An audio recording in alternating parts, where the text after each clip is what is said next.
आज पहाटे 5 वाजताच त्या ठिकाणी स्वतः जे आहे चंद्रभान महाराजांचे जे वंशज आहेत पुंजाजी महाराज आणि त्यांचे सहकारी सारंगधर महाराज या स्वतः त्यांनी त्या ठिकाणी येऊन संपूर्ण घटाचं अतिशय सूक्ष्मपणे त्या ठिकाणी निरीक्षण केलं आणि त्याच्यावरनं विविध भाकिते अशी त्या ठिकाणी वर्तवली। यामध्ये विविध प्रकारची पिके होती। 2024 जे मांडणी असते त्याचं भाकीत जे आहे ते याप्रमाणे पावसाळा जो आहे तो पावसाळा पहिला महिना थोडा कमी दाखवते, तुरळक पद्धतीचा आहे, कुठे पडेल कुठे नाही पडेल। जसं दुसरा महिना आहे हा सुद्धा साधारण आहे, पहिल्यापेक्षा थोडा जास्त आहे पण कमीच आहे। तिसरा महिना भरपूर आहे, चौथा महिना जो आहे तो सुद्धा चांगल्या प्रकारचा आहे आणि अवकाळी पाऊस हा सर्वात जास्त आहे आणि एकूण पावसाळ्यापेक्षा बी अवकाळी पाऊस जास्त आहे। एकूण तिसऱ्या चौथ्या महिन्यात पावसामुळे बरेचशा ठिकाणी नुकसान सुद्धा होऊ शकते। तसं पिकाची जी परिस्थिती आहे, सर्वप्रथम अंबाडी हे कुलदैवत असते, हे जर कायम असलं तर सर्व ठीक राहते। आपली संस्कृतीप्रमाणे ते कायम आहे। कपाशीचं पीक आहे तर हे मोगम आहे, तर त्या पिकाच्या बाबतीत असं सांगता येईल की ज्या ठिकाणी पहिल्या महिन्यातला पाऊस पडेल आणि पेरणी लवकर होईल त्या भागात चांगल्या प्रकारचं पीक येऊ शकते आणि ज्या एक भागात थोडंसं पाऊस कमी पडेल पहिल्या महिन्याचा, पेरणी जर उशिरा झाली तर तिकडे पिकाची परिस्थिती थोडीशी कमी येऊ शकते। एकूण सर्वसाधारण पीक कपाशीचं भाकीत केलं जाते। तसंच त्याच्यानंतर आहे तूर। तूर गेल्या 2-3 वर्षात चांगलं पीक दाखवत होतं, पण यावर्षी मोगम आहे ते, म्हणजे सर्वसाधारण पिकाची परिस्थिती आहे। कारण तिसऱ्या चौथ्या महिन्यात जो पाऊस आहे हा तिसऱ्या चौथ्या महिन्यात आणि पहिल्या महिन्यात जे आहे तर पहिल्या महिन्यात ज्या पेरी होतील त्यांना तिसऱ्या चौथ्या महिन्यातल्या पावसामुळे तुरीचं पीक भरपूर येईल। त्याच्यानंतर मूग आहे, उडीद आहे, हे सर्वसाधारण पीक आहेत। त्याच्यानंतर तीळ आहे, तीळ चांगल्या प्रकारचं आहे, सर्वसाधारण चांगल्या प्रकारचं पीक आहे तिळाचं। बाजरी बी सुद्धा सर्वसाधारण पीक आहे। त्याच्यानंतर तांदूळ म्हणजे साळी हे सुद्धा चांगलं आहे, चारही बाजून त्या फैललेल्या आहेत, त्यामुळे पिकाची परिस्थिती चांगली राहील।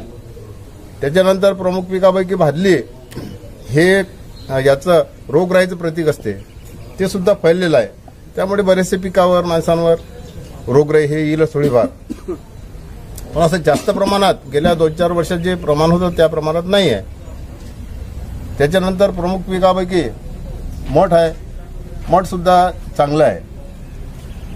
गहू, हरभरा हे सुद्धा ठीक आहे। सर्वात म्हणजे गव्हाचं आहे तर गव्हाच्या भावात तेजी राहील, हरभरा तेजी राहणार नाही, सर्वसाधारण पीक आहे। त्याच्यानंतर करडी आहे, हे करडी संरक्षण खातं आहे आपल्या देशाचं आणि पीक आहे, ते पीक साधारण येईल आणि करडीचा एक दाना रस्ता बाहेर गेलेला आहे 6 बोटं, त्यामुळे आपलं संरक्षण खातं मजबूत राहील, कोणत्याही प्रकारचं आपल्याला हानी पोचणार नाही परराष्ट्रापासून।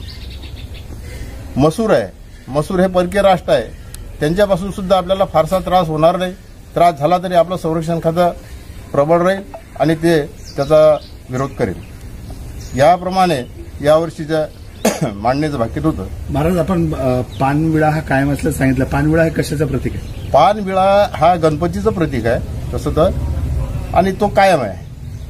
आचारसंहिता असल्यामुळे आम्ही कोणत्याही प्रकारचं त्याचे पुढचं भाकीत करू शकत नाही। महाराज आणि चंद्रभान महाराज यांनी सुरू केलेल्या या घटमांडणीच्या माध्यमातून आज जे काही भाकीत करण्यात आलेलं आहे ते आपले पुंजाजी महाराज आणि चंद्रभान आपल्या सारंगधर महाराज यांच्या माध्यमातून करण्यात आलेलं आहे। निश्चितपणे त्यांनी जे सांगितलेलं आहे की पहिल्या महिन्यामध्ये जो काही पावसाळा आहे तो अतिशय कमी प्रमाणामध्ये पावसाळा त्यांनी दाखवलेला आहे। दुसऱ्या महिन्यामध्ये त्यांनी थोडा साधारण दाखवलेला आहे, म्हणजे समाधानकारक नाही, साधारण जरी असला तरी समाधानकारक नाही। आणि तिसऱ्या महिन्यामध्ये त्यांनी चांगल्या प्रकारे पावसाची सूचना दिलेली आहे। चौथ्या महिन्यामध्ये सुद्धा त्यांनी चांगल्या पावसाची सूचना दिलेली आहे आणि अवकाळी पावसानं फार मोठ्या प्रमाणामध्ये शेतकऱ्याच्या पिकाची शेताची नासाडी होईल अशा प्रकारचे सुद्धा संकेत त्यांनी दिलेले आहे। निश्चितपणे त्यांनी जे काही दिलेलं असेल ते काही देशाचं संरक्षण म्हणतो ते सुद्धा कायम आहे. त्या देशाची ताराटंचाई वगैरे काही येणार नाही अशा प्रकारचं सुद्धा भाकीत त्यांनी केलेलं आहे. आणि जे काही राजाच्या बाबतीत त्यांनी सांगितलेलं आहे की मग थोडीशी सुपारी पैशापासून अशी एक किंचित सरकलेली आहे. म्हणजे निश्चितपणे कुठंतरी या सरकारला कोणाचा तरी सहारा घ्यावा लागेल अशा प्रकारचे सुद्धा भाकीत त्यांनी जरी नाही सांगितलं तरी मी 10 वर्षापासून इथं येतोय आणि पाहतोय. तर मला तरी असं वाटतं की जे सांगितलं ते सत्यामध्ये उतरत असते आणि शेतकऱ्यांना ज्या पद्धतीनं सांगितलेलं त्या पद्धतीनं जर नियोजन केलं तर निश्चितपणे शेतकऱ्यांना त्याचा फायदा होऊ शकतो. कायम दाखवला मग ते कायम असावं का नसावा? तो काय कायम नाही पाहिजे ना, आम्ही कावलो त्याला आता राजा. हो, शेतीमालाला भाव देत नाही, काही नाही. रावा काय मोदी काय मोदी नाही पाहिजे. मोदीच्या आम्ही खिलाफ आहोत. मोदी पाहिजेच नाही आम्हाला. भ्रष्टाचारी बंद केली म्हणते, भ्रष्टाचारी जवळ गेली त्या माणसानं. खोटी खोट आहे काय? मी त्याच्या कोणी आमदारासमोर मी बोलणार, कोणी व्यक्ती बोलतो ते भ्रष्टाचारी लोक जवळ घेते. भ्रष्टाचार म्हणजे आमचा मुक्त झाला म्हणते.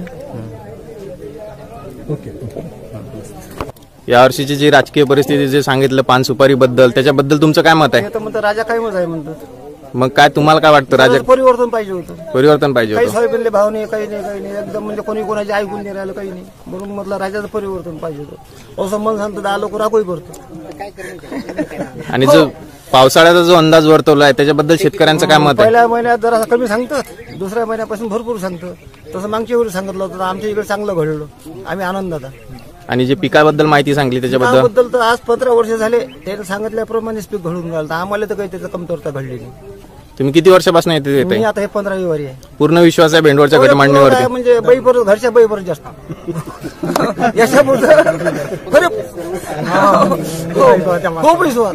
म्हणजे घंटावर पंढरपूरला मी उशिरा जातो, पण इथं हे वारी सोडत नाही. काल मला लग्न होतो, तेरी होती, पण मी मला इथं जायचं आहे. हो, इथलं प्रेम आहे. तुम्ही कुठून आलात? आम्ही अकोला जिल्ह्यात मूर्तिपूर तालुका बोपुरी. मी गजानन मुघल, माझं गाव बोपुरी, तालुका मूर्तिपूर, जिल्हा अकोला. तर हे 15 खेप आलो मी इथं. मग इथं तुम्ही रात्रीला मुक्कामी असता का? इथं मुक्कामीच होतो, पण ह्या मंडळीने आम्हाला शेगाव नेलो. त्या इस्कळीत पडलो. म्हणजे जे आता म्हणजे ह्या वर्षात घडलं नाही, प्रत्यक्ष पाहिलं.